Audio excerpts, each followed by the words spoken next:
The case is unusual in that the defendants are charged with crimes committed in the name of the law.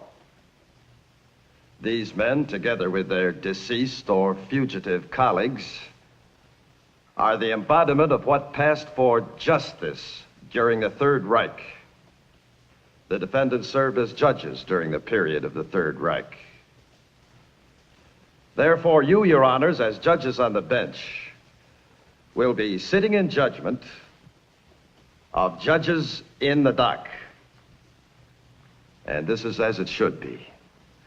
For only a judge knows how much more a court is than a courtroom. It is a process and a spirit. It is the house of law. The defendants knew this too. They knew courtrooms well. They sat in their black robes and they distorted, they perverted, they destroyed justice and law in Germany. The prosecution will please watch the light. The interpreter cannot follow you. I'm sorry, Your Honor. They distorted, they perverted, they destroyed justice and law in Germany. Now, this in itself is undoubtedly a great crime. But the prosecution is not calling the defendants to account for violating constitutional guarantees or withholding due process of law. The prosecution is calling them to account for murder, brutalities, torture, atrocities. They share with all the leaders of the Third Reich responsibility for the most malignant, the most calculated, the most devastating crimes in the history of all mankind. And they are perhaps more guilty than some of the others, for they had attained maturity long before Hitler's rise to power. Their minds weren't warped at an early age by Nazi teachings. They embraced the ideologies of the Third Reich as educated adults when they, most of all, should have valued justice.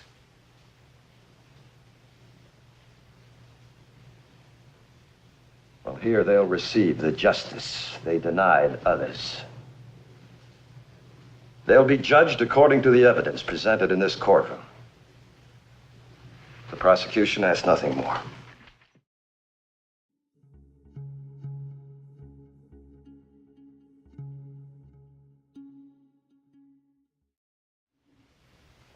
Hohes Gericht, meine Herren Richter. May it please the tribunal. Es ist nicht nur eine große Ehre, It is not only a great honor, sondern eine ebenso große but also a Herausforderung great für challenge einen Advokaten, for an advocate diesem Gericht bei seiner Aufgabe zu to aid helfen. this tribunal in its task. Die gesamte zivilisierte Welt The entire civilized world wird diesem Prozess folgen, will follow closely what we do here, denn es ist kein gewöhnlicher Prozess for this is not an ordinary in trial seinen üblichen abgesteckten by any Grenzen. means of the accepted parochial sense. Der anerkannte Sinn dieses Gerichts The avowed purpose of this tribunal is broader than the visiting of retribution on a few men. It is dedicated to the reconsecration of the temple of justice. It is dedicated to finding a code of justice the whole world will be responsible to. How will this code be established? It will be established in a clear, honest evaluation of the responsibility for the crimes in the indictment stated by the prosecution. In the words of the great American jurist Oliver Wendell Holmes, this responsibility will not be found only in documents that no one contests or denies. It will be found in considerations of a political or social nature. It will be found, most of all, in the character of men. What is the character of Ernst Janning? Let us examine his life for a moment.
If Ernst Janning is to be found guilty, certain implications must arise. A judge does not make the laws, he carries out the laws of his country. The statement, "My country, right or wrong," was expressed by a great American patriot. It is no less true for a German patriot. Should Ernst Janning have carried out the laws of his country, or should he have refused to carry them out and become a traitor? This is the crux of the issue at the bottom of this trial. The defense is as dedicated to finding responsibility as is the prosecution. For it is not only Ernst Janning who is on trial here. It is the German people.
As a German, I feel ashamed that such things could have taken place in my country. There can never be a justification for them. Not in generations, not in centuries. But I do think it was wrong, indecent, and terribly unfair of the prosecution to show such films in this case, in this court, at this time, against these defendants. And I cannot protest too strongly against such tactics.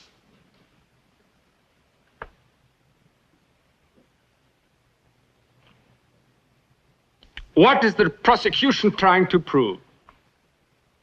Is he trying to prove that the German people as a whole were responsible for these events? Or that they were even aware of them? Because if he is, he's not stating facts that he knows he's not. The secrecy of the operations, the geographical location of the camps, the breakdown of communications in the last days of the war, when the exterminations rose into the millions, show only too clearly that he is not telling the truth. The truth is that these brutalities were brought about by the few extremists, the criminals. Very few Germans knew what was going on. Very few. None of us knew what was happening. The place is shown on these films.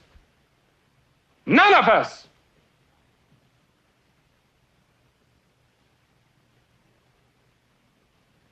But the most ironic part of it is that the prosecution showed these films against these defendants.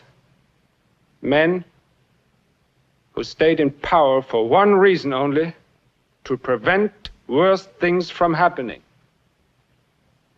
Who is the braver man? The man who escapes or resigns in times of peril? Or the man who stays on his post at the risk of his own personal safety? The defense will present witnesses and letters and documents from religious and political refugees all over the world telling how Ernst Janning saved them from execution.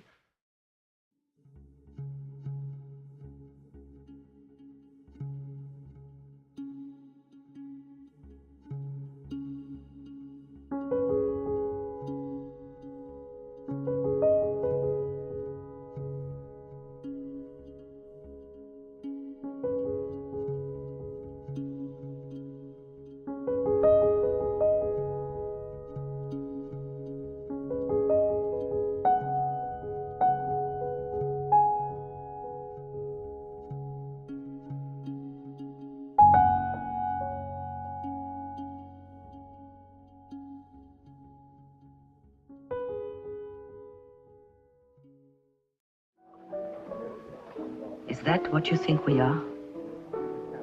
Do you think we knew of those things? Do you think we wanted to murder women and children? Do you believe that? Do you? Mrs. Berthold, I don't know what to believe. Good God, we're sitting here drinking. How could you think that we knew? We did not know. We did not know. As far as I can make out, no one in this country knew. Mrs. Berthold, your husband was one of the heads of the army. And he did not know. I tell you, he did not know. It was Himmler, it was Goebbels. The SS knew what happened. We did not know. Listen to me. There are things that happened on both sides. My husband was a military man, all his life. He was entitled to a soldier's death. He asked for that. I tried to get that for him. Just that he would die with some honor. I went from official to official. I begged for that. I begged for that. That he should be permitted the dignity of a firing squad. You know what happened? He was hanged with the others. And after that, I knew what it was to hate. I never left the house, I never left the room. I drank. I hated with every fiber of my being. I hated every American I've ever known. But one can't live with hate. I know that. And we have to forget if we are to go on living.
Mrs. Wallner. The Nuremberg laws were stated September 15th, 1935. Where were you at that time? In Nuremberg. Did you know these laws? Were you aware that a physical relationship with Jews was against the law? Yes. Were you aware that in Nuremberg, and in Nuremberg in particular, not only a physical relationship with Jews was viewed with disdain, but every social contact? Yes. Were you aware that it might have some danger for you personally? Yes, I was aware of it. But how can you discard a friendship from day to day because of some... That is another question, Miss Wallner. I did not ask you that question. Were you aware of it? Yes, I was aware. And yet you still continued to see each other? Yes. Remember, it was brought out at the tribunal that Mr. Feldenstein bought you things. Candy and cigarettes. Yes. Remember that sometimes he bought you flowers? Yes, he bought me many things. That was because he was kind. He was the kindest man I ever knew. Do you know the witness, Mrs. Elsa Lindnau? Yes, I know her. Was she a cleaning woman at the apartment you lived in? Yes. Did Mr. Feldenstein come to see you at your apartment? Yes. How many times? I don't remember. Several times? Yes. Many times? Many times. Did you kiss him? Yes, I kissed him. Was there more than one kiss? Yes. But it was not in the way you are trying to make it sound. He was like a father to me. He was more than a father. More than a father? Did you sit on his lap? Objection! Counsel is persecuting the witness in the pretext of gaining testimony. Objection overruled. The defense is being permitted to reenact what was a travesty of justice in the first place. Colonel Lawson, the tribunal makes the rulings in this case, not the prosecution. You may proceed. Did you sit on his lap? Yes. But there was nothing wrong or ugly about it. Did you sit on his lap? Yes, but You sat on his lap. What else did you do? there was nothing that you're trying to say. There was nothing like that. What else did you do, Mrs. Wallner? What are you trying to do? Are you trying to... Why do you not let me speak the truth? That's what we want, Mrs. Wallner. The truth, the truth. You admitted that you continued to see him. You admitted that he came to your apartment. You admitted you kissed him. You admitted you sat on his lap. What else do you admit to? What else? Nothing. There was nothing like you're trying to make it sound. What else? There was nothing. Nothing. Stop it! Stop it! What else do you admit to, Mrs. Wallner? What else? Hello!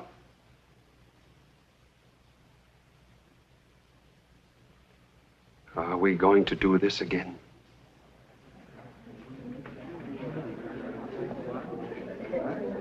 Your Honor,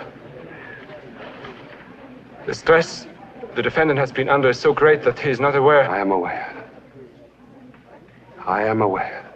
Your Honor, the defendant wishes to make a statement. Your Honor, I believe the defense has a right to request... Order, order. Order! Does the defendant wish to make a statement? I wish to make a statement. Yes. Your Honor, I believe the defense has a right... Your Honor, the defendant has the right to make his statement now. I have to speak with my client. He has the right to make it now.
What do you think you're trying to do? They've had Goering, Frank, Streicher. That's over. Do you think I've enjoyed being defense counsel during this trial? There were things I had to do in that courtroom that made me cringe. Why did I do them? Because I want to leave the German people something. I want to leave them a shred of dignity. I want to call a halt to these proceedings. If we allow them to discredit every German like you, we lose the right to rule ourselves forever. We have to look at the future. We can't look back now. Do you want the Americans to stay here forever? Do you want that? I could show you a picture of Hiroshima and Nagasaki. Thousands and thousands of burned bodies, women and children. Is that their superior morality? Where do you think they take us? Do you think they know? Do you think they have any concept of our problems?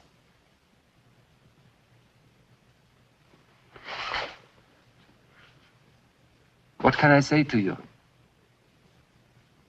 What can I say to you to make you see?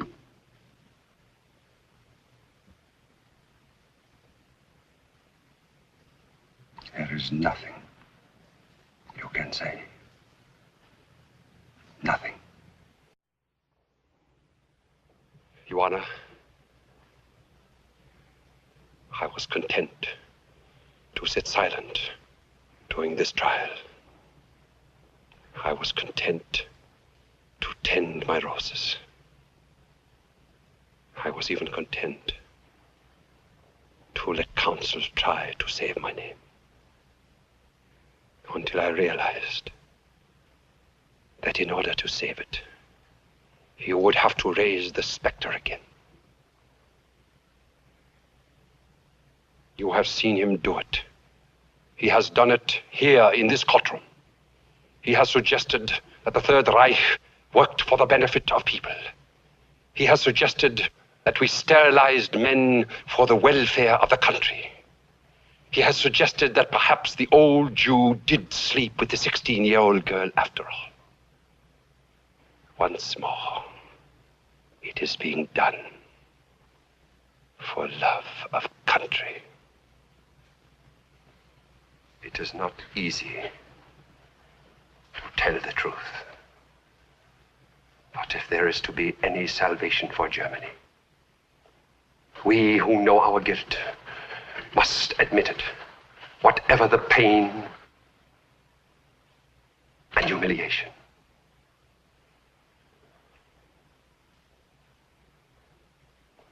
I had reached my verdict on the Feldenstein case before I ever came into the courtroom. I would have found him guilty, whatever the evidence. It was not a trial at all. It was a sacrificial ritual in which Feldenstein, the Jew, was the helpless victim. Your Honor, I must interrupt. The defendant is not aware of what he's saying. He's not aware of the implications. I am aware. I am aware. My counsel would have you believe we were not aware of the concentration camps. Not aware. Where were we? Where were we when Hitler began shrieking his hate in the Reichstag? Where were we when our neighbors were being dragged out in the middle of the night to Dachau? Where were we when every village in Germany has a railroad terminal where cattle cars were filled with children being carried off to their extermination? Where were we when they cried out in the night to us? Were we deaf? Dumb? Blind? Your Honor, I must protest. My counsel says we were not aware of the extermination of the millions.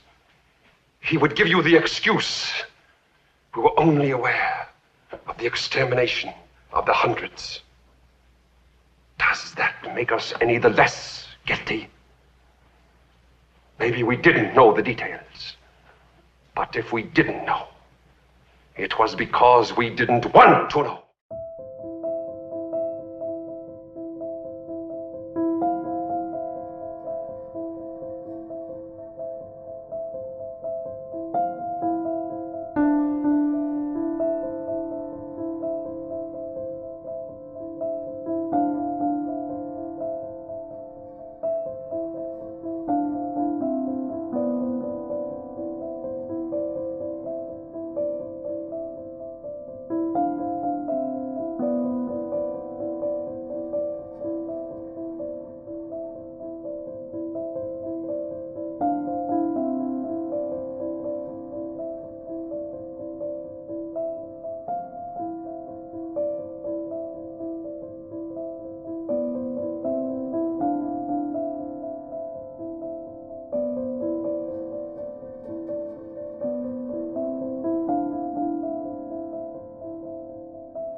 Io provo molta tristezza adesso quando vedo delle persone che sono state ferite, a cui è stato tolto qualcuno che amavano molto, puntare tutto sul processo, sulla pena severa, che il sottinteso è, dice, lo processeranno, avrà una pena severa e io starò meglio.